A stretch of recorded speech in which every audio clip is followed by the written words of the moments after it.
Shalom, puji Tuhan, hari yang baru, kesempatan yang baru untuk kita bisa menjadi apapun sesuai dengan kehendak Tuhan. Kita menjadi kepanjangan tangan Tuhan, kita menjadi saluran berkat Tuhan, dan kita menguatkan diri kita dan orang-orang sekitar kita ya, dengan membaca dan merenungkan ayat-ayat firman Tuhan, agar saat kita melakukan apapun yang menjadi kehendak Tuhan, kita berjalan atau melakukan segala sesuatu sesuai dengan perintah Tuhan Yesus. Amin ya. Amin. Kita saling menguatkan, kita saling membantu. Amin ya. Agar apa? Agar saat kita merasa sudah melakukan apapun yang menjadi kehendak Tuhan, ternyata itu tidak sesuai dengan apa yang menjadi ketentuan Bapa. Ingat bahwa Yesus melakukan kehendak di dunia ini hanya melakukan apa yang menjadi kehendak Bapa. Makanya Tuhan Yesus mengajar terus-menerus murid-murid Tuhan Yesus untuk memberi mereka pengertian bahwa Tuhan Yesus itu hanya melakukan apa yang menjadi kehendak Bapa. Makanya Tuhan Yesus dikasihi oleh Bapa. Siapapun yang mengasihi Tuhan Yesus, atas permintaan Tuhan Yesus, Bapa akan memenuhi janji Bapa, disebut Tuhan Yesus ya, dengan memberikan roh yang merupakan bagian dari dirinya sendiri atas permintaan Tuhan Yesus. Amin ya. Amin. Mari kita selalu merenung-renungkan, selalu belajar mengenai kitab suci walaupun kita merasa sudah hafal sekalipun ya. Agar apa? Agar kita tahu bahwa hikmat-hikmat itu diberikan oleh orang-orang yang rendah hati ataupun orang-orang yang mau mengikuti segala perintah Tuhan Yesus. Amin ya. Amin. Kita harus ingat itu. Amin ya, agar kita tidak ditolak Tuhan Yesus saat kita merasa sudah mengusir setan atau melakukan apapun ya yang menjadi kehendak Tuhan Yesus, tapi saat kita bertemu Tuhan Yesus, Tuhan berkata, "Aku tidak mengenal kamu." Agar kita tidak tertolak akhirnya nanti. Amin ya. Jadi rendah hatilah. Ikuti ya segala sesuatu yang menjadi perintah Tuhan Yesus. Amin ya. Amin. Perlunya kita merenung-renungkan ayat-ayat firman Tuhan. Amin ya. Amin. Agar kita saat bertemu Tuhan Yesus tidak berkata, "Aku tidak mengenal kamu." Seperti siapa? Seperti orang-orang Farisi yang hafal semua kitab Taurat, tapi saat bertemu dengan Mesias, Anak Allah yang mereka sudah nanti-nantikan ribuan tahun, mereka malah menolaknya. Karena apa? Walaupun mereka hafal kitab Taurat, mereka hanya di bibir. Tidak seperti Nikodemus. Bapa kan yang mengerti hati. Roh Kudus itu yang menyelamatkan mereka dari berbuat salah itu berasal dari Bapa. Jadi Bapa tahu saat kita hanya melakukan atau menghafal ayat hanya di mulut. Pentingnya merenung-renungkan setiap saat atau yang kita bisa. Karena Bapa nanti Tuhan Yesus yang akan menyempurnakan, yang akan mengingatkan kita. Roh Kudus yang diberikan Bapa atas permintaan Tuhan Yesus yang menuntun kita, menolong kita mengerti semua apa yang perlu kita mengerti. Seperti kata Tuhan Yesus ya, saat bertanya, masa ini kapan kerajaan Israel diselamatkan? Tuhan berkata, itu bukan urusan kamu. Urusan kamu itu, Tuhan Yesus berkata, itu sesuai dengan kehendak Bapa. Urusan kamu itu mendapatkan Roh Kudus, mendapatkan kuasa. Setelah itu apa? Menyebarkan Injil. Itu tugas kita. Lakukan saja apa yang menjadi tugas kita. Nanti Roh Kudus yang akan memberi tuntunan apa yang akan kita lakukan. Amin ya. Amin. Kita saling membantu, kita saling menolong, kita harus mengerti. Agar apa? Agar kita tidak menjadi orang-orang ahli-ahli Taurat, imam-imam kepala tersebut yang merasa hafal kitab Taurat, yang dihormati manusia, tapi saat Mesias di depan mata mereka, mereka menolak. Jangan menjadi seperti orang itu. Maka diperlukan rendah hati. Bagaimana caranya? Menyelamatkan, bukan menghakimi. Seperti siapa? Seperti Tuhan Yesus yang berkata sendiri datang ke dunia untuk menyelamatkan, bukan menghakimi. Yang menghakimi itu firman Bapa yang dikatakan Tuhan Yesus selama di muka bumi ini di depan murid-murid dan rasul-rasulnya yang akan menghakimi manusia. Bagaimana caranya? Seperti Tuhan Yesus menyelamatkan, bukan menghakimi, itu saja. Agar apa? Agar tidak tertolak saat bertemu Tuhan Yesus nanti kesudahannya. Amin ya. Lakukan saja seperti Tuhan Yesus menyelamatkan, bukan menghakimi. Amin ya. Kita saling bantu, kita saling menolong. Amin ya. Amin. Kita akan nyanyikan lagu yang pertama.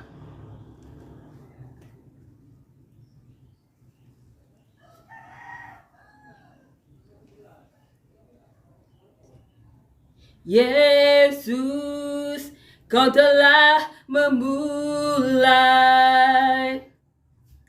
segala yang baik dalamku. Engkau menjadikanku serupa gambaran-Mu dan berharga di matamu.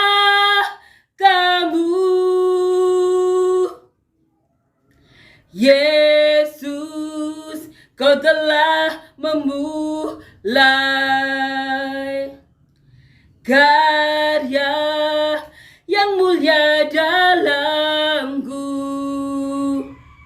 Kau berikan hidup-Mu sebagai ganti dosaku, karena kasih-Mu padaku.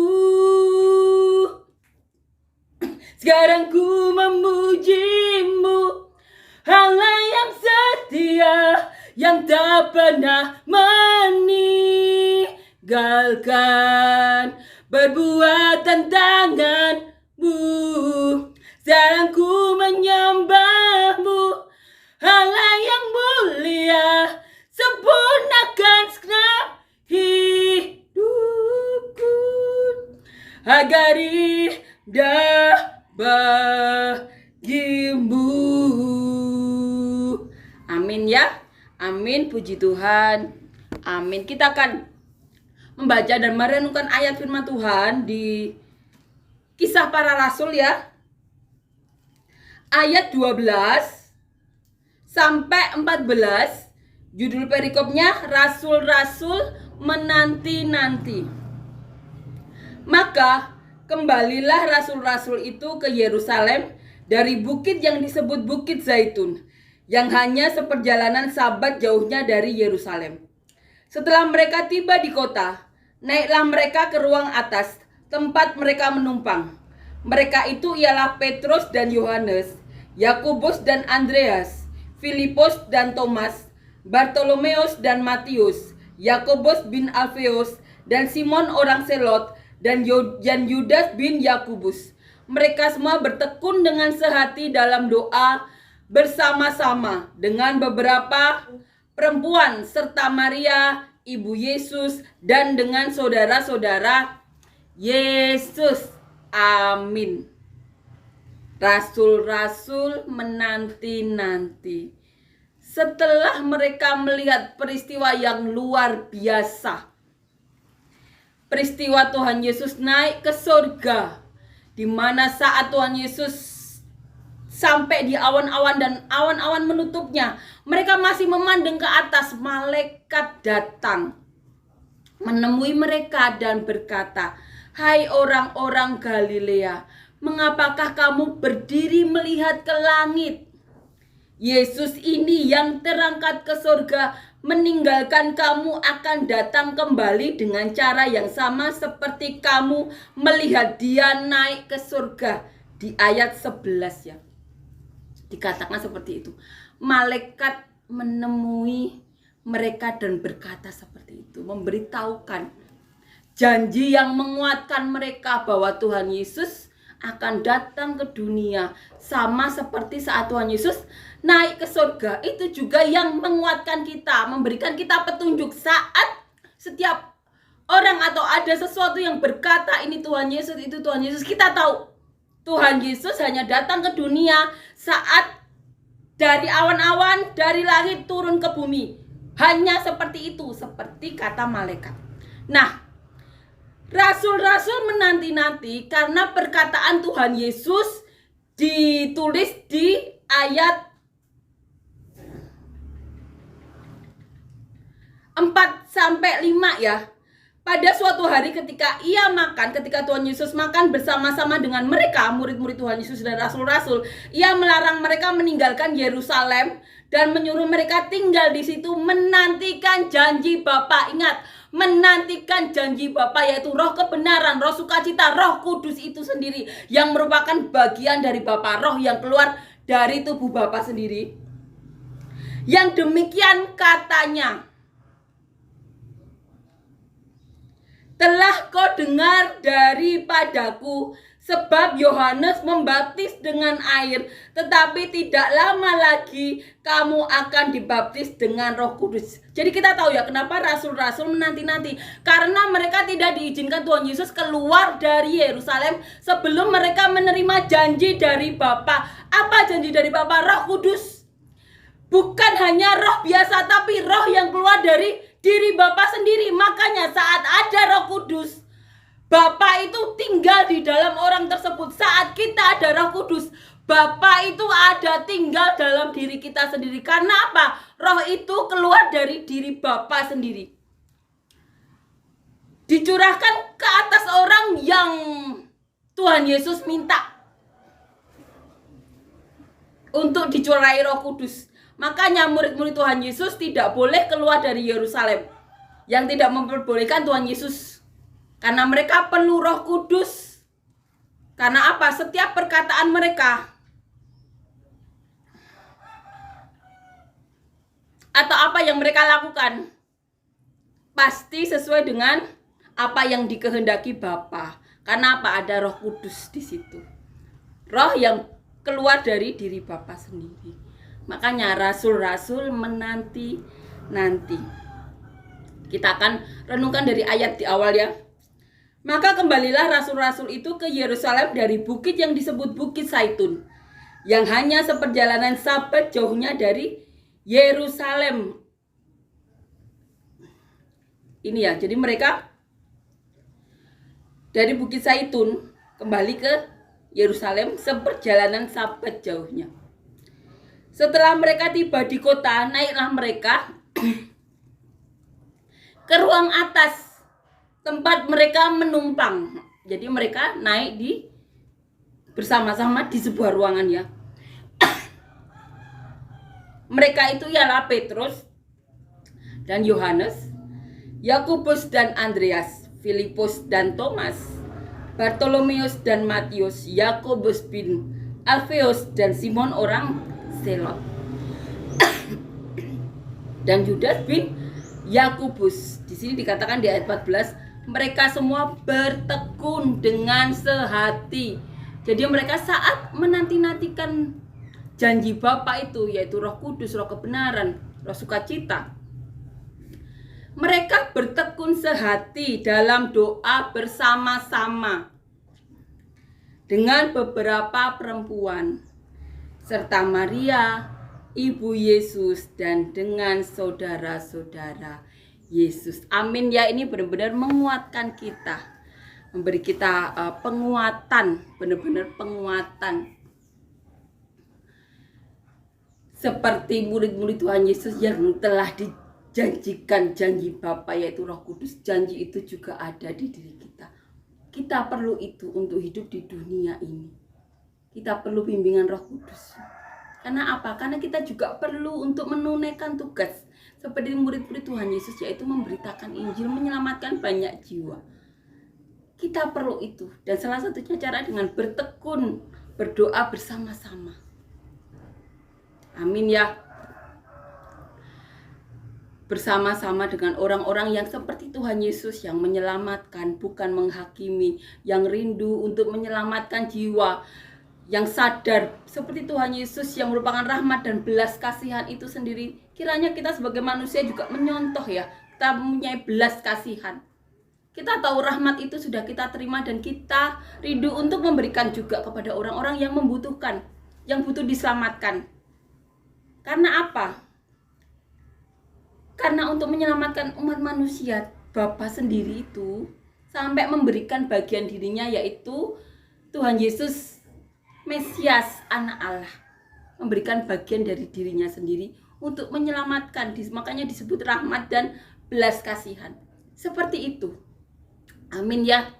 Amin, kiranya kita benar-benar bisa mencontoh apa yang dilakukan Tuhan Yesus, yaitu apa? Menyelamatkan, bukan menghakimi. Itu satu-satunya cara untuk bisa menjadi seperti Tuhan Yesus. Selamatkan, bukan menghakimi. Tentunya dengan nantinya memberitahu ya. Tapi pertama-tama selamatkan dulu orang-orang yang perlu diselamatkan. Amin ya. Amin. Kita akan nyanyikan lagu yang kedua.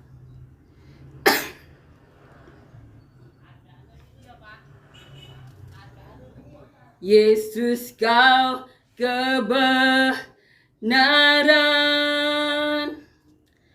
yang menyelamatkanku. Kau memberikanku hidup dan pengharapan.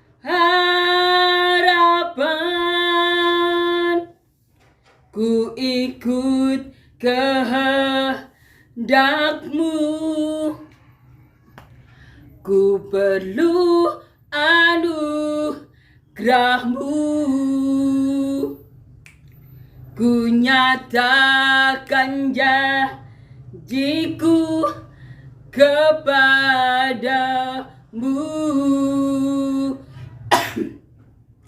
Kalau ku hidup bagimu, hatiku tetap menyembahmu.